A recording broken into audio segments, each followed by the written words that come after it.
Olá, amigos que acompanham a TV Câmara de Tupã, uma TV a serviço da população. Começa agora mais um programa TV Câmara Recebe, com convidados especiais com assuntos de seu interesse. Hoje nós temos um convidado muito especial. Hoje nós estamos recebendo o professor Glauber Voida, ele que é especialista em gestão de políticas públicas em infância. Ele, além de professor, também já foi conselheiro tutelar, na cidade de Lençóis Paulista. É da nossa querida vizinha Lençóis Paulista e hoje está aqui em Tupã, a convite do Conselho Municipal da Criança e Adolescente para a capacitação dos membros do Conselho e também dos conselheiros tutelares aqui da nossa cidade. E quando a gente fala do Conselho Tutelar e também do Conselho Municipal da Criança e Adolescente, a gente sabe que são duas entidades que trabalham em muito, não só em prol do adolescente, do jovem, isso também engloba a questão da família. Então vamos falar um pouquinho sobre alguns assuntos relacionados as ações do Conselho e também do Conselho Municipal da Criança e Adolescente, além do Conselho Tutelar. Mas, primeiramente, queria saudar. Glauber, seja bem-vindo à cidade de Tupã. Hoje, a convite para essa capacitação, abordando temas importantes, dinâmicas que foram passadas ali para esses membros, tanto do Conselho Tutelar como também do Conselho Municipal da Criança e Adolescente. E, como eu disse, hoje temos aqui uma gama de assuntos que a gente poderia falar rapidamente, que diz respeito onde essas duas entidades trabalham ativamente. Seja bem-vindo. Obrigado, Glaucio, a comunidade de Tupã, por estar me recebendo, Acho que, como você disse, a minha especialização é em gestão de políticas públicas. E por que o CMDCA, ele acabou me buscando, contratando? Para que a gente possa, eu acho que, trazer para Tupã a implantação da doutrina da proteção integral. Sim. O que significa isso? A gente sabe que criança e adolescente, eles não reúnem condições para se virar sozinho. Ele depende de alguém. Depende do pai, depende da mãe. Mas nós bem sabemos, Glaucio, que uma família hoje, ela não tem condições de cuidar sozinha do filho. Ela precisa de toda uma comunidade. Mas quem vai ter que gerenciar isso? O poder público. Não assumindo a tutela da criança e adolescente. Porque no ordenamento jurídico, no Brasil, a responsabilidade pela criança e adolescente é dos pais, independente da situação conjugal. Gerou, está na certidão de nascimento, o pai e a mãe serão responsáveis até completar 18 anos. Então o CMDCA, ele preocupado com isso, Claro. Como que nós podemos organizar o município? Como que nós podemos pensar nesses problemas que nós estamos enfrentando? Ele falou, olha, vamos capacitar o Conselho Tutelar, vamos organizar aqui como que vai ser pensada a política de atendimento da criança e adolescente. Que nem você comentou, a minha experiência, nós trabalhamos com um núcleo de pesquisa lá na IT, a Instituição Toledo de Ensino. Sim. Então nós temos um núcleo de pesquisa que pensa políticas de infância, pensa o serviço público para trazer qualidade de vida para a população.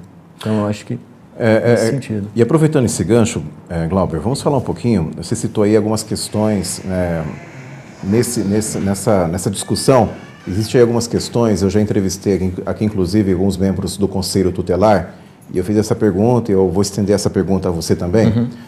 Quais são os principais pontos, não dificuldades, mas as ocorrências que realmente ainda preocupam esses órgãos, porque a gente sabe que, por exemplo, a questão do abuso sexual é uma triste realidade, temos a questão da violência dentro de casa, então tem questões aí onde é necessário sim a intervenção do Conselho Tutelar, dos órgãos competentes para poder intervir, proteger esse adolescente, proteger essa criança. Como você disse, os pais são responsáveis, ok, mas existem aí questões relacionadas dentro do convívio familiar que pode ocasionar aí uma violência ou um abuso, e tenho certeza que é um dos principais pontos que vocês buscam uma solução, buscam um aprimoramento, uma política para poder amenizar esses números, diminuir esses números de ocorrências em vários municípios, em especial aqui em Tupã.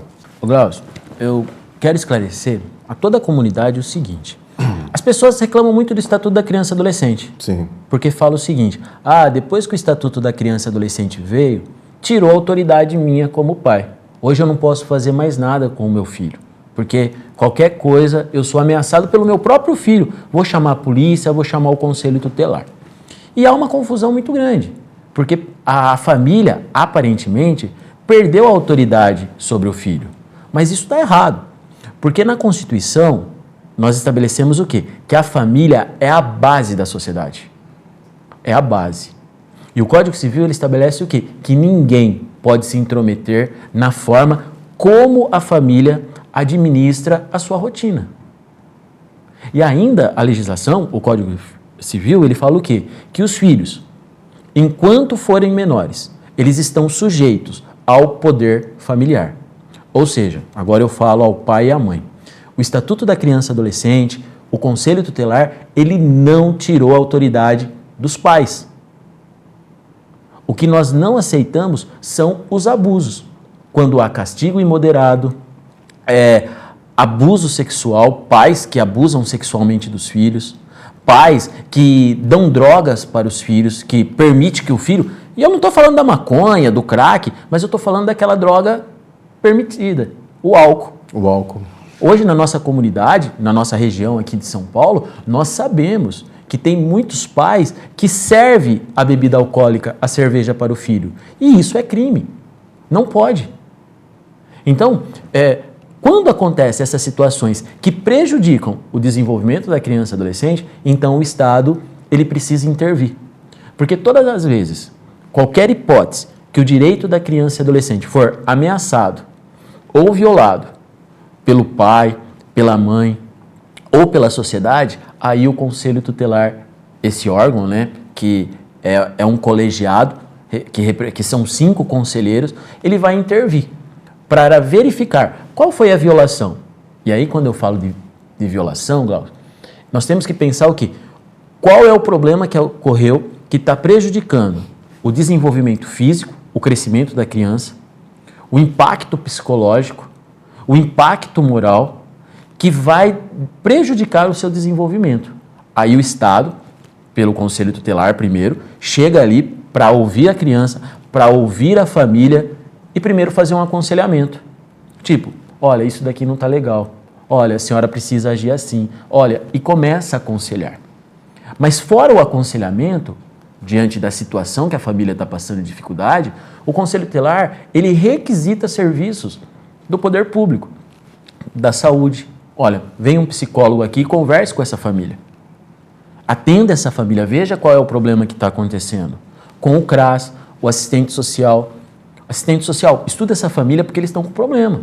Os vínculos familiares estão se desmanchando.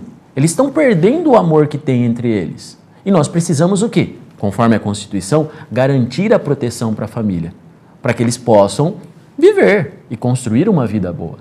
Então, quando nós falamos dessa intervenção, a gente precisa entender o seguinte: a legislação, o Estatuto da Criança e Adolescente ou o Conselho Tutelar não retirou o poder da família.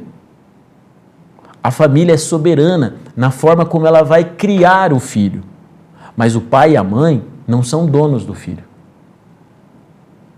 Eles precisam criar de acordo com valores da sociedade.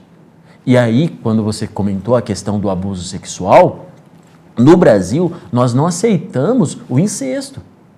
Nós não aceitamos que o pai tenha relação sexual com a filha. Claro. E nós temos isso na nossa região. Inclusive, pegando esse gancho, é um assunto que realmente chocou a todos nós aí, o caso da menina de 10 anos, que sofreu abuso e acabou engravidando, e através da justiça conseguiu autorização para realizar o aborto, e abre-se novamente essa discussão sobre a questão da liberação do aborto em algumas situações, e o que mais choca é um caso de uma criança, 10 anos, então com certeza você acabou de citar agora a questão do abuso, ninguém aceita, ainda mais no caso quando chega ao extremo de uma gravidez indesejada. Então, nós precisamos pensar nisso, porque o que acontece? Vamos falar de gravidez na adolescência. O Ministério da Saúde, a Organização Mundial de Saúde, já estabelece que uma gravidez na adolescência é uma gravidez de risco. Por quê? A criança, a adolescente que está gestante, ela está em crescimento. E se um novo organismo começa a crescer ali, vai ter dificuldade. Sim. Então, qualquer gravidez na adolescência já é uma gravidez de risco para a saúde. Quando nós falamos de gravidez numa faixa etária de 14 anos, de 10 anos, é um risco ainda maior. Então a gente entende que quando há essa situação de risco, a gente precisa intervir. E aliás, Glaucio e toda a comunidade, isso é tão sério que o nosso Código Penal, ele estabelece isso como um crime hediondo. Por exemplo, é o estupro de vulnerável. Sim. Ter conjunção carnal ou ato libidinoso com menor de 14 anos, isso é crime. Mas olha só, falando de gravidez, aqui em Tupã, se você fazer um levantamento do DataSUS, o DataSUS, que é um portal de informações de saúde do Brasil, ele diz que de 2016 a 2018, aqui em Tupã, nós tivemos 315 adolescentes que engravidaram. 315 adolescentes. Isso. E, Glaucio, 15 dessas adolescentes tinham a idade de 10 a 14 anos. Olha que dado preocupante. DataSUS. 15 adolescentes, sim, nessa faixa etária de 10 a 15 anos. A 14 anos. A 14 anos. A 14 anos. O que a legislação diz? Estupro de vulnerável. Mas aí a comunidade, ela tem um preconceito e um olhar, às vezes, até moralista, que olha para a criança, a menina grávida, mas é sem vergonha, é safadinho. Provocou. Mas olha a roupa que está usando. E aí, quando nós começamos a analisar a teoria, a doutrina, a gente pensa o seguinte, a criança, ela é criança e ela é influenciada por toda uma cultura. E ela não tem a malícia e a maturidade, nossa, de adulto, sim, de saber o que é uma sexualidade. Ela não sabe o que é essas questões que envolvem toda a sexualidade. Ela sente prazer quando tocada, mas ela não tem a malícia de nós adultos. Porque nós adultos, eu adulto, você adulto, a senhora e o senhor que está me ouvindo, nós sabemos muito bem quando nós somos tocados em qualquer área do nosso corpo e nós temos prazer. Mas a criança, ela não tem esse conhecimento. Então nós falamos, e por que eu estou falando isso? E qualquer coisa, volte o vídeo e veja depois. Porque isso é um assunto muito delicado e não pode ficar dúvida. Quando nós falamos do abuso infantil, nós falamos do adulto. É o adulto que invade a sexualidade, sim, da criança e tira vantagem. Porque a criança de 10, de 14 anos, ela não consegue vivenciar toda a sexualidade. E até aproveitando, interrompendo, tem pessoas aí, no caso, esses adultos que acabam invadindo, né, usando de artifícios, né? De repente uma criança não tem noção, oferece um presente, sei lá, alguma coisa que a criança goste, ali um brinquedo, sei lá, alguma coisa assim, e acaba, né, convencendo a criança sem entender o que estava acontecendo e acaba abusando dessa criança. Então, usando de outros artifícios. Aí não é o abuso, aí é uma outra terminologia que é a exploração. Você faz uma troca, você explora o sexo, sim, do outro, o corpo da criança para tirar vantagem. E você faz uma troca, que não é só de dinheiro, mas você troca por objeto. Sim. Então isso está acontecendo. O videogame, o tênis, um passeio na moto, um passeio na bicicleta. E aí a criança, sobretudo se não tem a atenção da família, porque a família quase sempre não tem dado tempo de qualidade para o filho. Aí chega alguém, vamos jogar uma bola. Vamos passear, vamos soltar pipa. E aí a criança, projetando naquele adulto uma pessoa que vai lhe dar carinho e atenção, confunde. Porque a criança quer carinho, a criança quer atenção. Como eu disse, Glaucio, e pense bem, a criança, ela não tem maturidade para pensar sobre o que envolve a sexualidade. Teu discernimento. Exato. Para ela é carinho. Para ela é atenção, é um afeto. Olha o que a gente está discutindo. A gente não tem permitido que as nossas crianças, que aqui, e a população infantil aqui de Tupã é de 16.230 crianças, só querem afeto, atenção. E aí a família não dá, chega um estranho. E aí esse estranho pode explorar sexualmente ou economicamente, com a questão do tráfico, com a corrupção de menores, que é um outro problema que nós temos. Porque a criança, quando é corrompida pelo tráfico, ela não está preocupada simplesmente com ganhar dinheiro. Não, ela quer atenção. Porque não está dando pela família, por aqueles que tinham o dever. Então nós precisamos entender que quando a criança ela se aproxima de um adulto, ela só quer uma atenção, ela só quer um olhar. E aí esse adulto, nós aqui, que já temos experiência, que já sabemos o que é sexualidade, que já sabemos exatamente onde a gente é tocado e nós sentimos estímulos, nós temos prazer. E aí nós abusamos do sexo da criança. Agora a exploração é quando eu vou mesmo, dá aqui, eu te dou um chocolate e você faz isso, faz o troca-troca, faz essas coisas. E isso está acontecendo, porque a sexualidade é algo natural. E as crianças estão sendo bombardeadas com música, e não é só o funk não, são os programas de TV. Sim.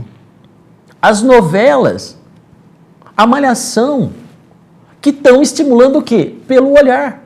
Então as crianças querem projetar aquela realidade. Acaba se espelhando ali. E aí eu vejo aqui em Tupã 315 adolescentes grávidas.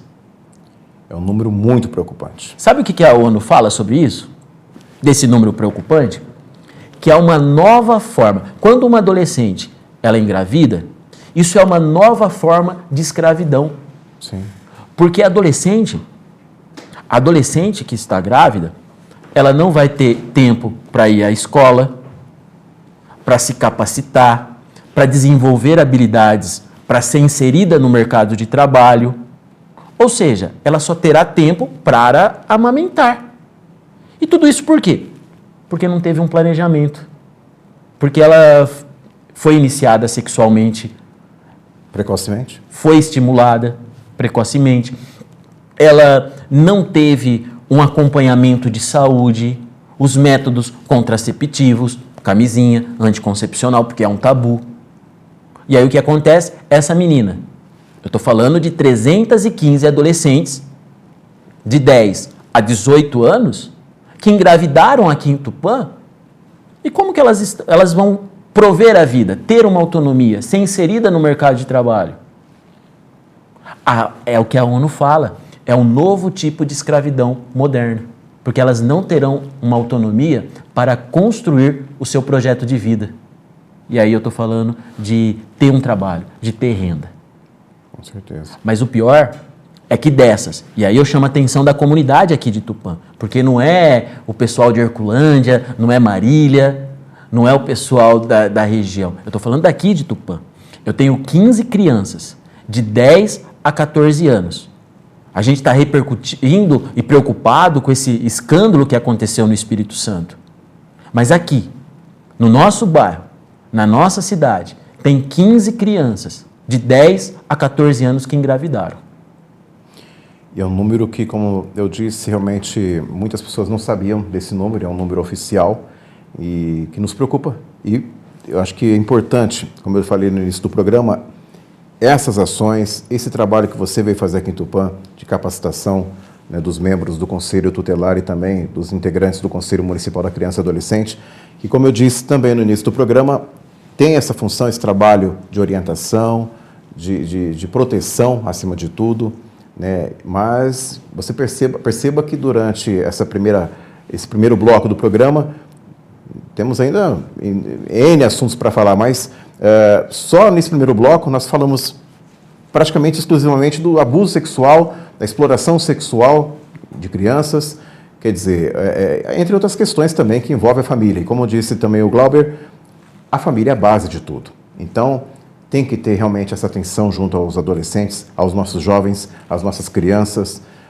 Eu acho que agora, nesse momento de enfrentamento à Covid-19, as famílias estão mais tempo juntas. Então, acho que é um momento de reflexão, de análise, de discussão, de ver o que está acontecendo ao seu redor. De repente, na correria do dia a dia, muitos pais ficam o dia inteiro fora, trabalhando. Quando chegam à noite, né, não tem aquela atenção, aquela preocupação. E agora, de repente, cabe aí, né, um sinal de alerta para que você realmente tome conhecimento, converse mais com seus filhos, saiba o que está acontecendo ali dentro da família, Porque tem indícios, né? Um adolescente acaba deixando aí indícios, e a família pode detectar esses indícios e, de repente, né, como falou, evitar algo pior no futuro. Então, vamos pegar a base. A família é a base da sociedade, ponto. E ninguém se intromete em como você vai querer construir sua família. Você quer gerar filhos? Ok. Gerou? Eu quero prevenir, tem os métodos contraceptivos. Mas se você gerou a criança, vai ter que registrar. Tem a responsabilidade. Exato. Porque a família, Glaucio, a base da família, ela é fundada no princípio, primeiro, da dignidade da pessoa humana. Nós precisamos entender que criança não é um objetinho para mostrar para a sociedade que você é um casal perfeito. Sim. É uma vida. Ela tem vida, ela sente e ela precisa ser respeitada. Ou seja, a criança ela tem o direito da dignidade, de ser tratada com dignidade. Então, a família ela é fundada no princípio da dignidade da pessoa humana e da paternidade responsável. Sabe por quê? Porque a gente não pode deixar a criação de um humano, não é um filho, criação de um humano apenas no ombro da mulher. Essa responsabilidade tem que ser compartilhada, mesmo que não sejam casados. Porque, a criança ela precisa de alimentos, ela precisa ser sustentada. A criança ela precisa ter o cuidado à saúde. A criança ela precisa de ir para a escola. Então, a Constituição fala, olha, os pais, eles têm o dever de assistir, de criar e educar os filhos. Assistir, criar e educar os filhos. Agora, os pais, eles estão assistindo os filhos? Eles estão criando? Todo mundo está bravo com o prefeito, com a escola, porque com essa pandemia, gente, nós estamos na maior crise sanitária que o mundo já viveu, que o Brasil. E aí as famílias, elas estão bravas porque não tem aula, porque a escola está mandando atividades. E aí brigam. Por quê? Porque a gente criava filho e colocava na creche. A gente gerava filho e colocava na escola. E não estávamos cumprindo o nosso dever de acompanhar a vida escolar do nosso filho. Os pais têm uma confusão muito grande. A minha obrigação é matricular o meu filho na escola. Pronto, acabou. Eu acordo ele cedo e mando ele para a escola. E não acompanha a frequência. Isso está errado. Por isso, as crianças não estão aprendendo como poderiam. Qual é o dever das famílias depois que gerou? Até os 18 anos, matricular na escola, acompanhar a frequência escolar e o aproveitamento.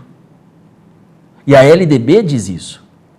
A LDB fala, a educação é um dever da família. Qual é o papel da prefeitura e do secretário de educação? Pedagógico. Organizar o método de ensino. Senhora mãe, senhora avó também, porque tem muita avó que está cuidando das crianças. Sim. Terceirizamos. Sim. Senhora avó que está escutando. E se a senhora está escutando, fala para alguém sobre isso, que isso é importante para a gente resolver um monte de problema aqui de Tupã. Nós não podemos apenas encaminhar as crianças para a escola. Nós precisamos ajudar a escola na proposta pedagógica. Acompanhar se a criança está realizando as atividades, se está participando de toda a proposta que a escola desenvolveu. Porque se os pais fizerem isso, a gente vai ter sucesso. E qual é o sucesso que eu estou falando? Desenvolvimento de habilidades. Porque a escola não é creche. Agora, o pai e a mãe precisam entender que vocês são responsáveis pela formação intelectual e acadêmica dos seus filhos. A escola só presta um serviço.